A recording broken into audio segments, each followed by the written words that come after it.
to see whether or not these parties' values are indeed intersectional and feminist, right?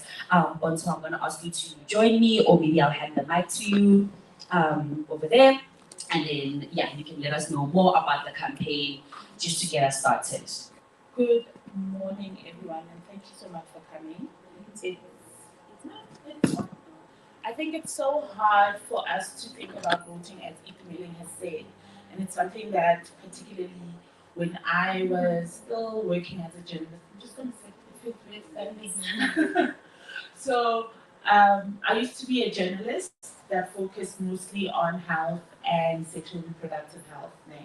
So things around the right to an abortion, the right to get any kind of services in hospitals, rural health, and and one of the biggest things that, particularly focusing on reporting on health issues in rural communities out there, was that sometimes there's a lack of services and the ways in which the divide between urban area and other areas when it comes to health are so different. And in the 2019 elections, as a health journalist, I was really contemplating what does it mean to cast a vote that ensures that the right to services, especially for young women, are there, you know? And I came up with this concept called My Feminist Vote, where I was thinking through what does it mean to cast a feminist vote? What does it mean for me to consider my own personal feminism and the beliefs that I have within my feminist consciousness in terms of what voting is? And I just want to find the link quickly. But I then decided to write this article for the publication I was working for at the time called Health E-News, and where I actually, before I even worked at Soul City, we did a partnership together where we looked at casting your feminist vote for the Why Vote For You campaign. The Why Vote For You campaign that Soul City started was to ensure that political parties make commitments that are related to feminist values and principles and service delivery that is there. So this partnership was around conscientizing particularly young people and young women on this idea that it is possible to cast a feminist vote, especially in a political arena that is as divided and very, I don't want to say hostile, but for lack of a better word, hostile as ours is, very competitive even. So I came up with these kind of different, ideas about what it means to cast a feminist vote, especially because women take up most of the voting polls. Did you know that women make up most of the people who actually turn out to vote? And so it is imperative that the vote, the voting results or the voting is informed by a woman's perspective or marginalized people's perspective, because if women are the ones who are going out into the voting polls to register to cast their vote, then their voices are the loudest voices in South Africa. But do we live in a South Africa that shows that women's voting is the loudest in this country? I don't think so, you know? And when we think about, particularly in the case of young women, there's research that has shown that young women feel very excluded outside of politics and political ambitions that come out. But what does it mean then for us to really think about that? One, sex work is real work for me, right? South Africa has been in this process of decriminalizing sex work for the past, I would say, 2 decades, where sex work activists such as Switch, that they're also here at the Human Rights Festival, have been working towards trying to decriminalize sex work. And so for me, a party that I'll vote for is a party that stands for the decriminalization of sex work. The complete decriminalization, the decriminalization that is aligned with human rights, the decriminalization that is aligned with a feminist viewpoint, right? Where sex work is considered within the framework of decent work, and not moralistically decent, but decent as in they are protected for the basic rights of employment. That is one. And we need to think about the South African Law Commission, where sex work should be recognized as reasonable means to secure persons living in South Africa. Another one is sexual reproductive health and justice, which is an important part of our democracy. And sexual reproductive justice is something that we can describe as the right to have a child, the right not to have a child, and the right to parent children in safe and healthy environments. So a lot of the time when we talk about sexual reproductive health, people think termination of pregnancy. That's just one sliver of what it means, right? The right to have a child, the right to raise your children in a safe and healthy environment is also that. And so these are some of the issues that we should really think about. And we want to have a conversation where it's not just Itumeleng and I speaking, but we want to hear, what is your feminist vote? If you were to imagine a world where a feminist vote, I think, is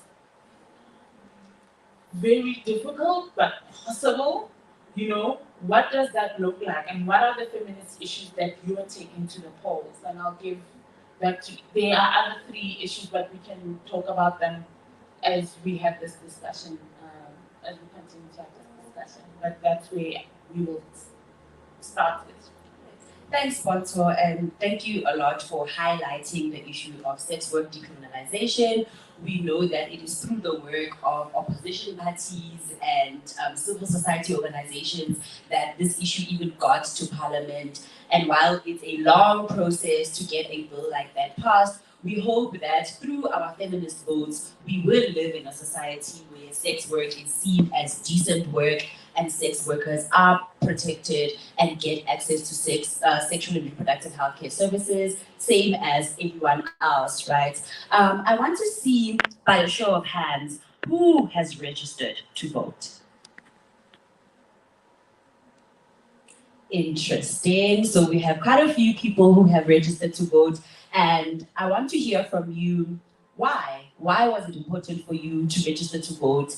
And what did it take for you to register to vote, right? I'll say for me, for example, this will be my first time voting, and not because of my age, but because last election season, I was feeling so apathetic that I couldn't get myself to register.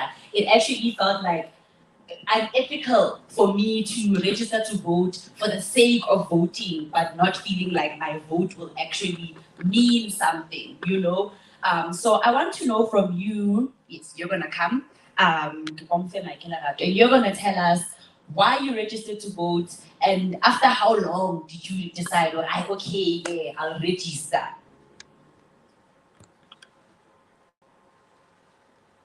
I just was Yes, please. Okay. Dumela. Okay.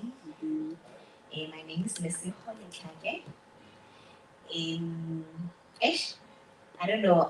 The reason I came here is that I'm now into politics, but I was not. I was very into politics, but since when I've realized life is impilo, they're gonna live in more ways if we don't make a change.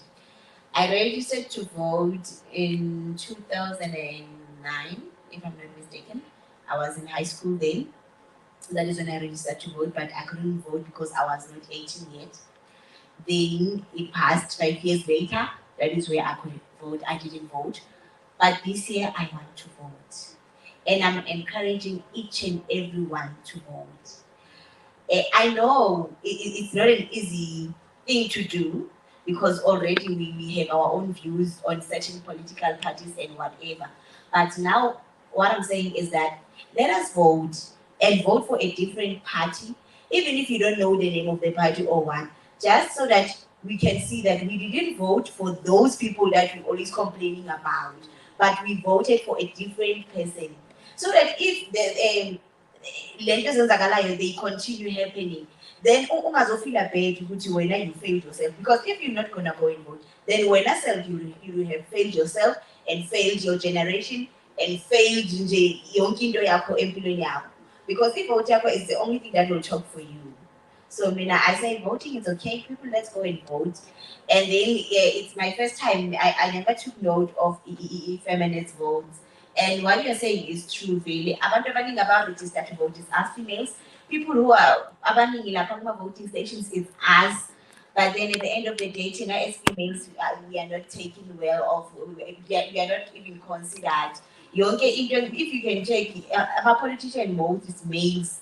Yonke into ehlanganisa nje ne politics, because politics inebaningi phakathi. Amadoda ahamba phambili, thina singabomama, we are almost at the back. Or I'm sorry to say this, like abomama laba be-ANC sesibabona ngoba sekushoniwe sebefaka izinto ezigreen, but those women abanasidingo, angibaboni mina ukuthi what are they there for, babenzelani engasibonisi ukuthi abomama we are not recognized. Right, thank you so much. Lerato, wena as a young person, why did you register to vote? Okay, hi. So the reason I registered to vote. Okay, the reason I registered to vote is because, okay, number one, where I was applying for a job, né? And okay, I saw there was a page that said I'm not registered to vote, so I can't apply for that job, which was a surprise. I was like, oh, okay. And then also, it was a chance for me to stand up and do something, because I see, well, okay, they've been voting and political parties are saying, okay, we want to do this, we want to do that. So this is me giving them a chance to see, well, okay, we are voting for you, we want to see that. That's why I registered to vote. Thank you, darling. Can I hear from the people? Oh, yes. Yeah, grab the mic and let us know why you registered. Awesome. Hi everyone, my name is Lisa Gobue. And I registered to vote because I firmly believe that your vote is your voice. And by meaning that, what I mean is that when you actually are voting, the power that you have is that you can hold political parties accountable. So if something does happen and they're not meeting their standards and their manifesto, as a citizen who has voted, I can say, wait, you haven't done this. And I think so often we actually don't realize that by voting, you're given so much power. And that's what democracy is for, right? Democracy is for the people, by the people. So I think as young people, it's very important that we actually start doing our own personal research. So don't just vote for the sake of voting. Like you said, I like that you mentioned that it's not a group vote. It's a personal vote and it's a long-lasting vote that's going to be with you for the next 5 years or so.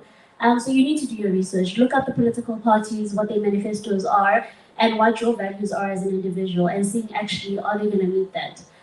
So voting, registering to vote is the big first step. The second step is actually doing that research and then going to the booths and actually then casting that vote and keeping them accountable afterwards. Thank you, Ms. Suha.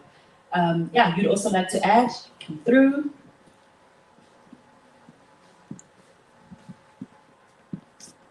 I also do want to hear from the people who haven't registered to vote.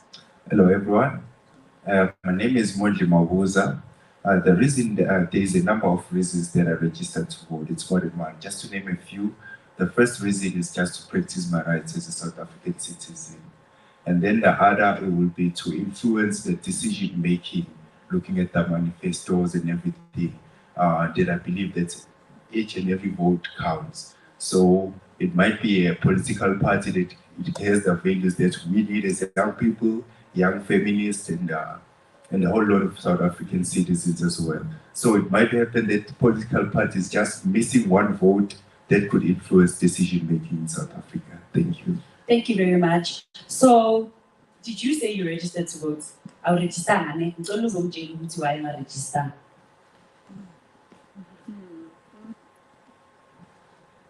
Sanibona igama Moses Sindane. Ngiregister to vote because ngibona izinto eziningi ezingashintshi njenge-load shedding, abantu baswela amanzi, abanye abanawo ama-drip houses. So angisiboni isidingo sokuvota. Thank you. Ngiyabonga. So I think when we had this discussion, yes, you can come through. When we had this discussion last year at the Ford Foundation Film Festival here at Cornhill, one of our panelists was talking about the issue of voter apathy. and how we tend to judge people for feeling apathetic, right? And that not being apathetic about voting is actually a privilege. It means the system is working for you. It means when you open water, water will come out, right? But what about the people who don't have the service delivery that you have? What do they have? What promise do they have that will get them to get to the polls, right? So I think this is also something that we need to talk about and not judge so harshly the people who don't feel like the system serves them. Good afternoon. Are you good? Good, thank you. Yeah, thank you for the invite and for this very important discussion. My name is Sadi Lizwane. I work at the LRC, the Legal Resources Center. We are on the second floor here at Women's Jail. I really love the point about the manifestos, because we need to make a meaningful vote. When you vote, you need to know what are you voting for. Our parents and grandparents are voting blindly simply because they were given RDPs and they were promised a whole lot of things. So now, as the new generation that's going to vote, let's vote with a view of changing things. And I want to come to your reason for not voting. What you said, it sounds the same as when you see people beating someone, then you run away, you don't call police, you don't do anything. You are as bad as them because you're not doing anything. So the country is in shambles, it needs you. So if you are not voting, you are making things worse. The problem is that it's not easy to get these manifestos, but if there are organizations that come together like this and try to bring about change, I think we need to share that information and say, this party says it wants to do 1, 2, 3. Okay, I think I align to what they want to do. And if they don't do that, and I gave them my vote, I need to hold them responsible. So I think sitting on the sidelines doesn't help. If you see kids fighting in the street and you pass them, you are not helping. Get in there, make your voice heard. Thank you so much. So I think a lot of us also don't understand the voting system, right? I know my biggest fear around registering to vote is that I was scared that should I on the day decide no one is getting my vote today, what's gonna happen to it now that I've registered to vote, right? Where does it go? Where, you know what I mean? So Tessa, I'm happy to see you here. I know you are someone who, is very passionate about elections and young people voting. Could you kindly please come and explain this whole system to us? An ambush. I just arrived. Literally, I just arrived. Getting hijacked is also part of democracy. Like that's when you're asked. Period. All right. So one of the things that's important to know is the only votes that count are the votes that are cast on the day. So nobody can do anything with your name or your ID number or your vote unless you show up, you're in the queue, and you are at a ballot and you sign that ballot, or you tick the ballot, make an X at the ballot, whatever you do at the ballot. Hold on. So you are saying it's not true that if I register to vote and I don't vote, then the leading party will get my vote? Absolutely not. So where does it come from? It comes from fear and the creation of fear, right? So parties would do that, especially parties that don't want another party to win, will come up with all sorts of stories. So even like with small parties, people tell you don't vote for a small party, your vote is wasted. Your vote is not wasted. So even if the party that you vote for doesn't get into parliament, doesn't become president, your vote still helps in the bigger process, right? So it's math, it's general math. If 10 of us are voting, right? And let's say one party gets 6 out of those 10 votes, another party gets 1, and the other party gets 3. The fact that you are part of the 10 people who voted means that that party that got 6 could have gotten 7 if you weren't there. Does that make sense? So you are able to influence how much the bigger parties get. The bigger parties will get less just because you showed up, even if you vote for a smaller party that doesn't get a seat. But if you have a smaller party that does get a seat in parliament or does get a seat in a council, that is also not a wasted vote, because people will tell you, well, it's only one seat, what can they do? No, every person who is in parliament has the power to make laws, every single one of them. So even if the party you vote for only gets one seat in parliament, they can, number one, make laws, and you can tell them this is the law that I want you to go and make. And number two, they can hold the president and they can hold cabinet accountable. They can tell people, no, you're doing the wrong thing, you're doing the right thing. They can say things in parliament. They can make submissions to ethics committees to make sure that people are held accountable. So you want as many people in that room who are representing different voices. You don't want everybody to represent the same voice. We also don't vote for a president, right? We vote for the people in parliament. The people in parliament vote for president. And then the president decides on who the ministers are. So while we're worried about who the president is, we don't actually have a say on who the president is, but we do have a say on who all of those members of parliament are. And we must get to know their names and we must start communicating with them so that they do what we say. Can I clarify that point about us voting for people in members of parliament and members of parliament then voting for the president? Should it happen perhaps that, the leading party gets fewer seats, right? And more smaller parties get, more seats in parliament. Is it possible that we can get a president who is not of the quote unquote leading party? Yes. Oh, wow. Guys, do you understand that?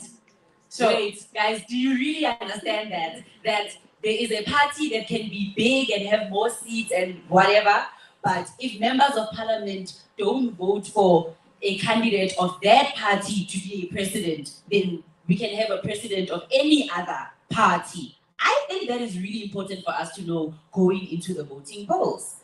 it is important to know. So again, when we go and vote, right? And this year we're going to have 3 ballots. Really, really important to know that we're going to have 3 ballots. And the reason is because the 3rd ballot is going to include parties and independent candidates.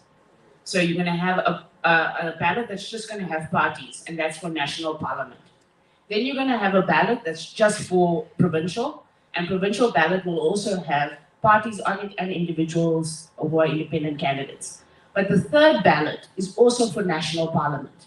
So national parliament, 1 ballot will be for 200 seats, the other ballot will be for the other 200 seats. And that 2nd ballot for national will have independent candidates on it and parties on it. Now, when we go and vote for those parties or those independent candidates, right? All of those parties will have a list, and the list is coming out next week. So every party that's going to be participating, the IEC is going to put out a list of all the names of the people from that party. And we can go look at those names. And you can see, do I like that person? Do I like that person? You can actually go and see that for yourself. You can Google them, literally. But when we vote, we are voting for those lists or those independent candidates. So if a party gets 60% of the vote, they get 60% of the seats. If a party gets 1% of the vote, they get 1% of the seats, right? And they put people from their list into those seats. Once those 400 people are members of parliament, they vote amongst themselves who will become president. So any one of those 400 people could become president if they decide amongst themselves. It's going to be Young Pete. Then it's Young Pete. We don't get to tell them what to do because we send them there as party from the party list, and they get to decide. Interesting. Thank you so much for those insights, Tessa.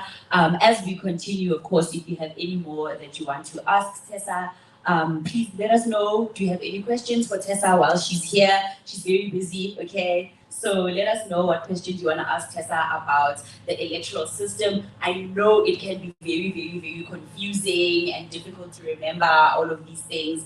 But, while we have people who are able to share this information with us so freely, it's important that we engage them. So thank you very much, Tessa. So the manifestos, right? Ahead of elections, political parties are supposed to publish manifestos. Manifesto is like it's a proposal, right? It's basically a proposal saying, if you vote for me, these are the things that we will accomplish together, right? But these manifestos, I've heard a lot of things. Young people are saying they are not easy to read, they are too long, we don't understand the language that's being used, and so forth. So we've invited Ayanda, who is a journalist, very interested in politics and the elections, and she is going to break down some of the manifestos that she has read, and she'll tell us which of those align with casting a feminist vote. Who is doing it? Who is the one that as feminists we can vote for, or who is close enough, right? Or none of these political parties, putting feminist issues at the forefront. So we are now going to analyze them. Ayanda has been analyzing, various manifestos, and she will tell us from her analysis who she thinks kind of aligns with feminist values, is prioritizing feminist issues or not. Ayanda, the floor is yours.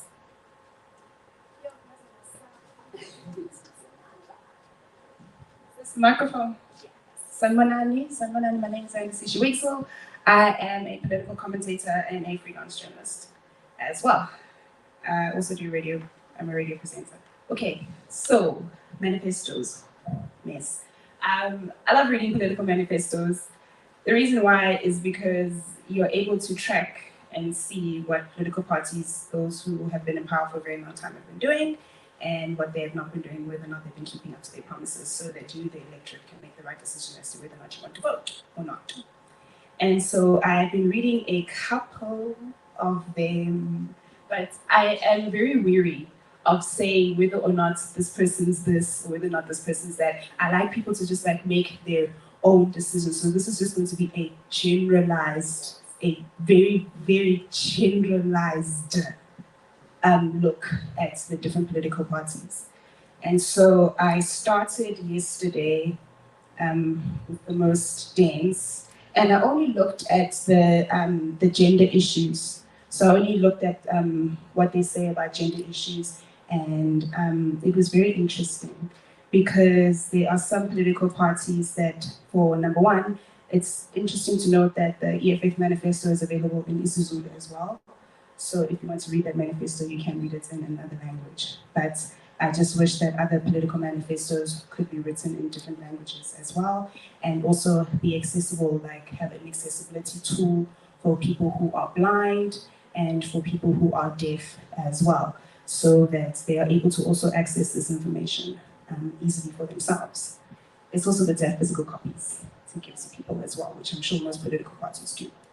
Okay, so for the EFF, it's funny because the EFF, in practice, what we've been seeing lately, especially with what happened with Naledi Chewa and the MP and the apologies that were happening on social media in public and the issues of workplace, it's really interesting that they recognize that Black women are disproportionately affected by education and achieving financial independence, and are disproportionately affected by childbearing and taking care of children and being in the workplace because of what played out on Twitter X. That yes, this is what is written on their on their manifesto. They also recognize that they want to have 50% of women representation across all spheres of the economy, politics, and generally the social public in general.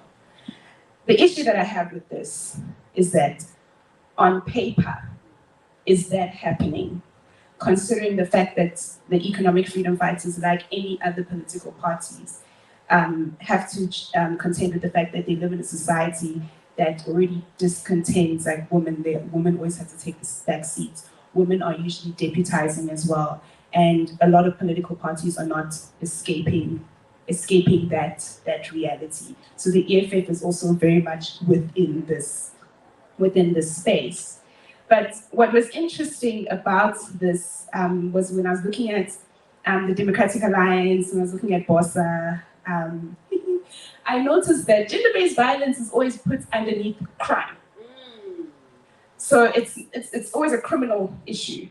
It's not an issue that has to do with society at large.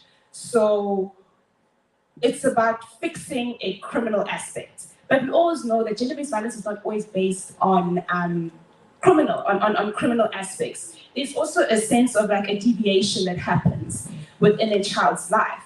And we need to know these things. And I think that the manifestos, also this is a problem that I had with Rise's manifesto as well, was that gender-based violence, gender-based violence was written under the theme of crime and dealing with the judiciary and making sure that police are trained. This is a theme that I saw under Bossa as well, and even wrote in my notes here, and I didn't even need to look at my book anymore because I wrote in my notes that gender-based violence and instances of women being hurt in society is always dealt with as a criminal punitive justice matter.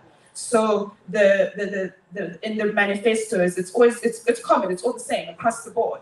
We're going to train our staff more. We're going to train our government staff more. We're going to train our police more. We're going to make sure that the judiciary works fast enough. We're going to make sure that there's sensitivity training or sensitivity management training for people who are in government. All of these things already exist.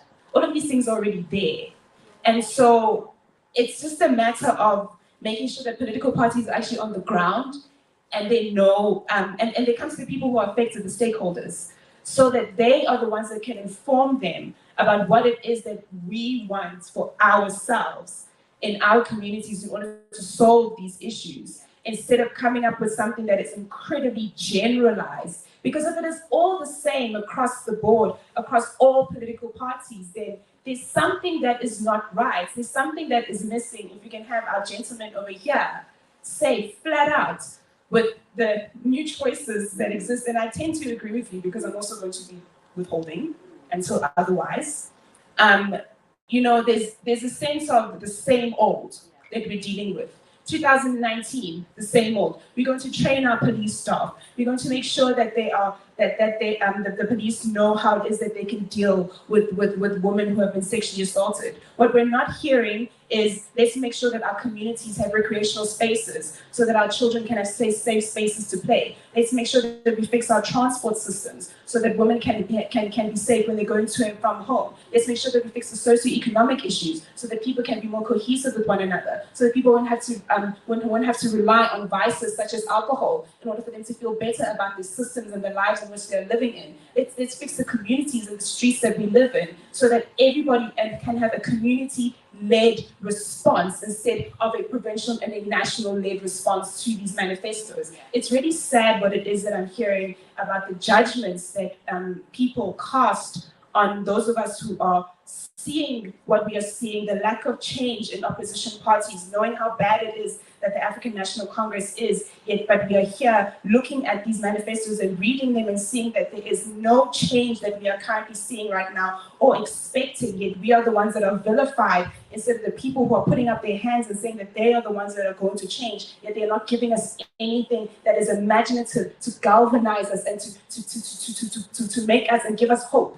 I understand exactly where you are. You lack hope, and so do I. And it's not fair that we are told that we are bad people, that we are the worst people, because we are the ones that lack the hope. It's the fault of the opposition parties for not galvanizing us enough to say that we are the ones who are going to put our votes. And just to also add to this, it is not illegal to not vote. If you don't want to vote, it is your constitutional right to withhold that. I just want to make sure that we emphasize that it is not your fault that society looks the way it is. It's not your fault that children are fighting on the side of the road. It is not your fault that your government has not showed up for you. It is not your fault. And you are doing right by you. And if you feel that you have no hope, and if you feel that there is somebody that represents you, that is great. But also if nobody represents you either, that is also okay. And I want you to please hear that, because we've been dealing a lot with judgments lately about people who are not registering and are not voting, especially young people who are in the worst squalor and in the worst positions.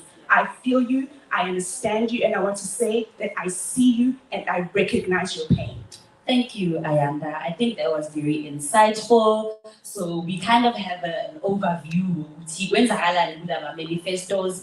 If there's one that you thought would be interesting for you to check out, please do that. Again, voting is not a group project, guys. We're not going to discuss amongst our friends. As a scheme, it's a personal choice, so it's important that you make an informed decision. Speaking of which, So from last year during 60 Days of Activism, we started this campaign, or we launched our campaign, Why Vote For You, under our other campaign, Khalemelang, which calls for accountability when it comes to gender-based violence.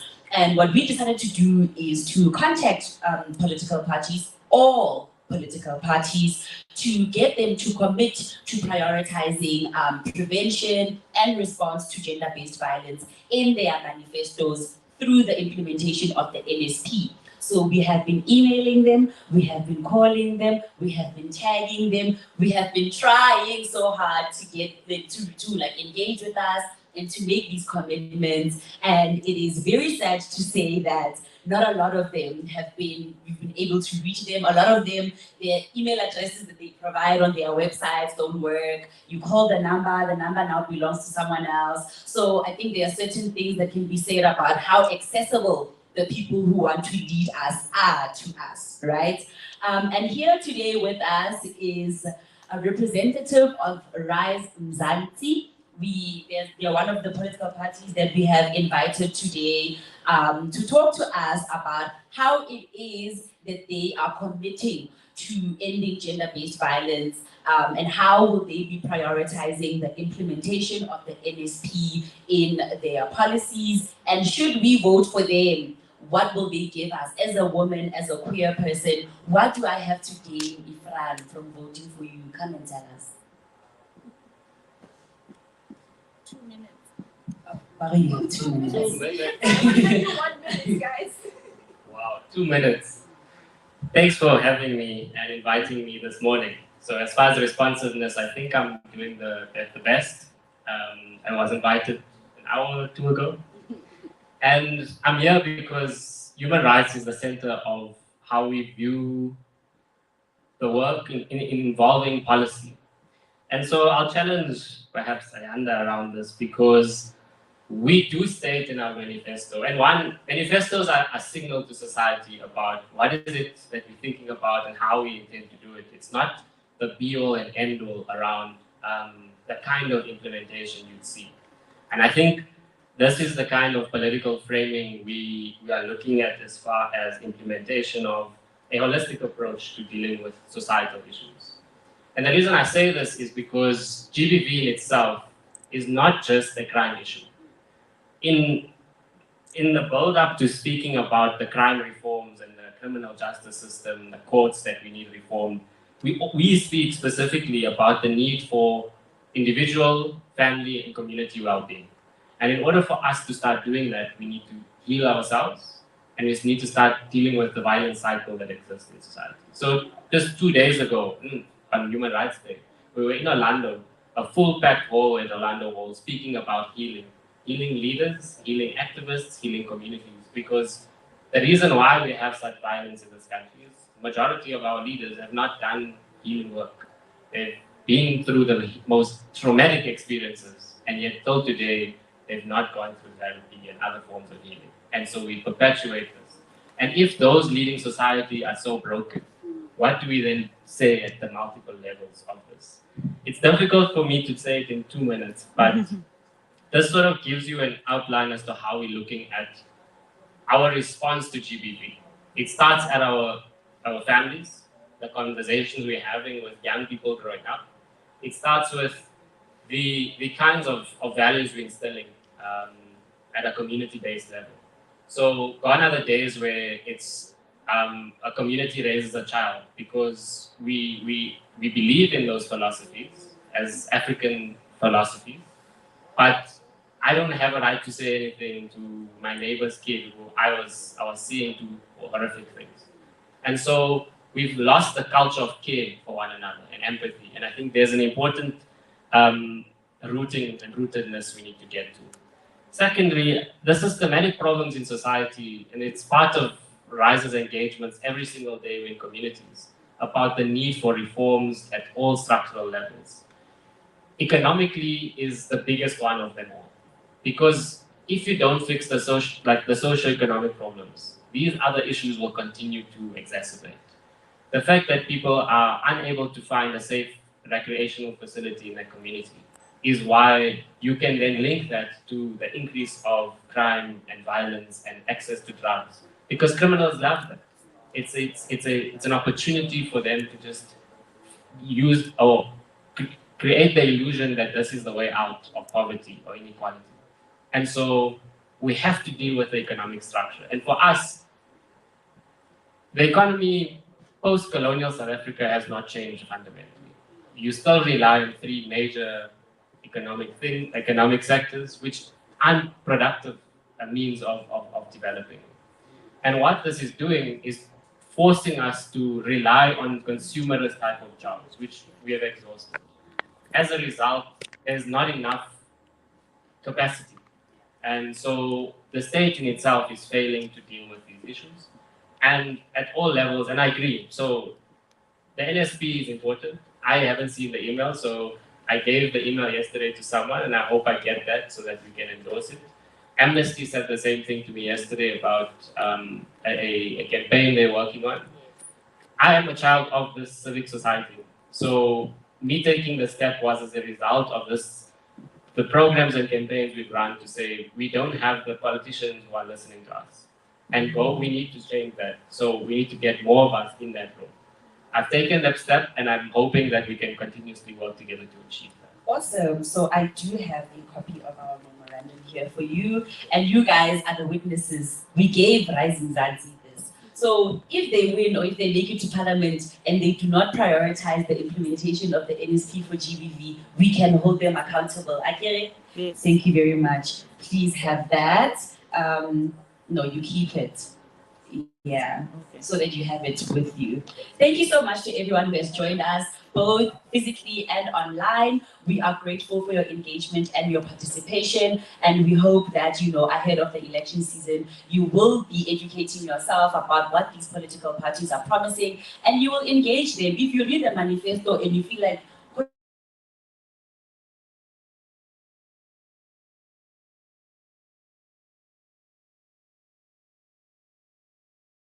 ask them on the various social media platforms.